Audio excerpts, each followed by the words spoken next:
and get your thoughts on this, because I do know that Nils and Todd didn't support the police request to hold parents accountable for hosting parties with drugs and alcohol use. What is your thoughts on that? Because it concerns me deeply, especially knowing what the numbers look like. And I don't know when the last time you looked at what those numbers are, but we could have passed an ordinance to give our police department, which is excellent, more teeth, and we didn't. And I want to know how you feel about that, because just as much as we need to give them resources to, grow and thrive, we also need to address this. And I hate for it to get uh, bypassed.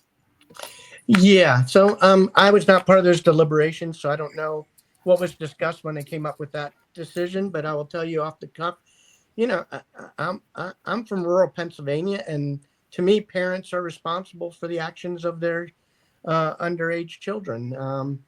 But they haven't been. And I think that's why it even came up. As a matter of fact, I was talking to one of the officers the other day, and as much as we go back and forth about cannabis, he was like, I would much rather deal with a teenager that had been using cannabis than drunk.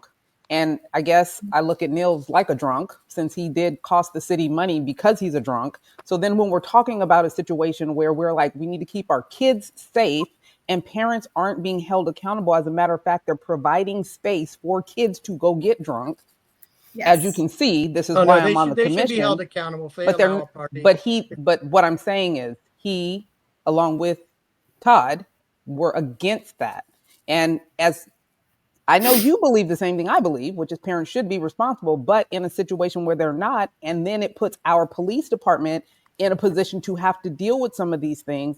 That is kind of what I want you to wrap your mind. That's more important to me than housing. Like, having not heard the deliberations, my first inclination is, we should give the police the tools to hold the parents accountable if they're not, and to penalize them for their actions, including, to me, if a parent buys a kid an illegal e-bike, the parent should be responsible for that and accountable for that. And we know that they know that they're buying these basically electric motorcycles and giving them to their kids, and the parents should be held responsible for that.